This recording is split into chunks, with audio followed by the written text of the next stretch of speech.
pergi ceramah ke Kuala Lumpur, sampai di ke mall, Ustadz hari ini kita tidak ada ceramah, jalan-jalan ke mall, sampai ke atas saya lihat ada orang tua, satu baris orang tua, anak-anaknya menyuapkan makanan. Kenapa? Karena mereka percaya rezeki bisa dijolok, rezeki bisa ditarik dengan memuliakan orang tua. Orang tua kata dia hoki, dia percaya itu.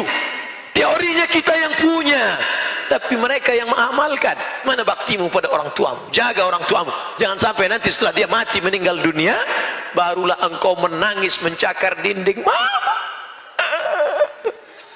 penyesalan berakhir tak ada gunanya. Saya kalau sudah melihat ada anak menangis ketika ibunya meninggal, baru dia nangis, ini pasti nyesal karena tak berbakti. Mau saya antukkan aja kepalanya. Dulu waktu dia sehat, waktu dia hidup, kenapa kau biarkan? Sekarang setelah datang orang tua mau minjam uang 50.000 untuk buka puasa, nah pinjam 50.000, mama mau beli makan buka puasa. Sebentar ya ma, ku tanya istriku dulu. Tak ada gunanya kau jantan gagah perkasa, tak ada gunanya. Ini kalian yang sebelum nikah masih lajang, katakan dulu, do you marry me? Sudikah engkau menikah dengan aku? Mau jawab mau aja atau mau banget ya? Tapi engkau akan menjadi to be a second woman. Kau akan menjadi perempuan kedua. Yang pertama siapa? I love my mom. Aku milik suamiku, tapi suamiku milik ibunya. Karena surga di bawah telapak kaki ibu, walaupun kakinya kesemutan. Saya ingin bertanya Pak Ustadz, bagaimana jika kalau sudah janji menikahi seorang akhwat, namun jangka waktu berjalan, semakin saya lihat ketidakcocokan, terutama masalah akhlak, apabila diberi bismillah, apabila dibatalkan atau bismillah dinikahi. Ada sebagian orang melihat orang kesempurnaannya. Manusia tidak akan sempurna.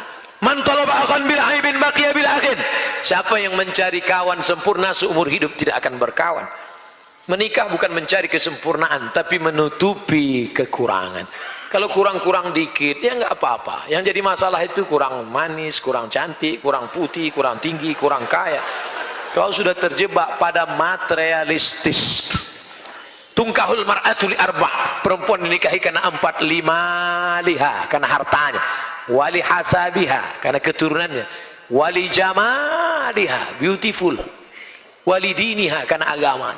Ustaz, carikan saya yang ada 4-4-nya Pak Ustaz. Kalau ada 4-4-nya ngapain saya kasih ke kamu? Kau nikah karena hartanya, harta akan binasa. Kau nikah karena sukunya, berapa banyak orang dikeluarkan karena melanggar pantangan suku. Kau nikahi karena bentuk rupanya, perempuan adalah bunga. Bunga kuntum, mekar, harum, semerbak, cantik dan indah. Setelah itu dia akan kuning, layu dan mati. Bunga yang tak layu hanya bunga plastik. Banyak sekarang perempuan ingin tidak layu, maka wajahnya plastik semua. Hidung plastik, pipi plastik, dagu plastik, alis plastik, bulu mata plastik, lentik plastik. Ada orang bakar sampah layu. Oleh sebab itu maka nikahilah dia karena akhlaknya. Ketika kau melihat rasanya kau tidak sanggup, engkau bekerja direktur BUMN, mengurus negara, mengurus kampus. Kalau kau dapat perempuan yang baik, tugasmu cuma 1. Tapi kalau kau dapat yang tidak baik, tugasmu jadi 2. Kampus lagi, rumah lagi, negara lagi, rumah lagi. Akhirnya ribet, semua tidak terurus. Maka menurut saya Pak Ustadz ini tidak cocok, tidak layak. Akhirnya saya cari yang lain. Enggak apa-apa, pertunangan tidak semestinya menjadi pernikahan. Pertunangan itu bagian dari pengenalan. Kenalan enggak perlu lama-lama. Syuaib punya anak gadis cantik, menikah dengan Musa. Mereka tidak ada pacaran, enggak ada kenalan sampai lama-lama. Apa kata anak Syuaib? Inna khaira man ista'jartal qawiyul amin. Ayah, kalau kau mau mencari pekerja, orangnya punya 2 sifat. Qawiyun, kuat, amin, amanah. Ini orangnya. Ini orangnya ya. Kamu sudah lama kenal dia? Baru tadi. Dari mana kamu tahu dia kuat? Saya ngantri mau ngambil air. Sumur itu tertutup batu besar.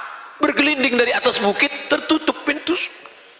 30 orang menggeser sumur. Tidak ada yang bisa. Tiba-tiba datang sesosok Musa, dia geser sendiri. Terbuka. Lalu apa kata orang kampung? Musa, silakan ambil air. Musa melihat ada perempuan di belakang antrian. Ladies first. Akhirnya perempuan itu mengambil air. Tentu kalau sudah tertanam budi, pisang emas bawa berlayar, masak sebiji di dalam peti, hutang emas dapat dibayar, hutang budi dibawa mati. Akhirnya termakan budi. Maka kalau kau mau mengambil hatinya, tanam budi dulu. Jangan bertanam tebu di tepi bibir, cuman lipstick ngomong manis aja. Nanti ku bawa liburan ke sana, akan makan ini. Sekarang nggak ada. Musa tidak begitu. Kesan pertama begitu menggoda. Dia dorong itu batu, akhirnya orang bisa ngambil air. Dan perempuan itu bisa. Dari mana kau tahu ini orang kuat? Karena aku melihat dia ayah mendorong. Dan ini orangnya amanah ya. Dari mana kau tahu dia amanah? Tadi saat kami berjalan, aku di depan, dia di belakang. Bertiup angin kencang. Zaman dulu perempuan kalau bertiup angin kencang nampak lekuk tubuhnya. Dan Musa menundukkan pandangan berkata, perempuan kau di belakang, aku yang di depan. Perempuan zaman dulu begitu, angin bertiup baru nampak lekuk tubuhnya. Yang sekarang nggak ada angin pun kelihatan. Akhirnya mereka sampai ke tujuan. Syuaib berkata, dari mana kamu tahu Musa ini orangnya kuat dan amanah? Dia kuat karena sekali dorong, dan dia amanah karena dia tidak mau aku di depan karena nampak lekuk tubuhku. Berapa lama mereka berkenalan? Hanya dari sumur ke rumah. Engkau kenalan sama dia sudah berapa lama? Sudah 2 tahun. Habis cap jempol semua dari ujung rambut sampai ujung kaki. Pacaran omong kosong, bohong. Ketika pacaran ya hati-hati ya, awas jatuh. Begitu sudah menikah, mana mata kau tadi? Maka kalian yang soleha tidak perlu jauh mencari laki-laki yang soleh. Di mana mereka? Di bawah ini mereka. Kalian pantau dari atas, lihat baik-baik. Yang bawah tak perlu melihat ke atas, karena mereka yang akan memilih kalian. Dilihatnya dari bawah. Enak nanti kalian ceritanya. Anak kalian pun enak cerita. Papa. Gimana kenal sama mama dulu? Dulu ada tablik akbar di Masjid UPI. Siapa yang ceramah? Ustaz Abdul Somad. Mana Ustaz itu sekarang? Udah mati dimakan cacing. Terus gimana mama bisa kenal sama papa? Mama sudah ngelihat dari atas. Terus pas turun ke bawah, aku tidak mencari engkau, kau tidak mencari aku. Allah mempertemukan kita. Gimana bisa ketemu? Sama-sama nyari sendal di tempat rak yang sama. Pas lagi nunduk, kepala mama sudah kepala. Pas naik ke atas,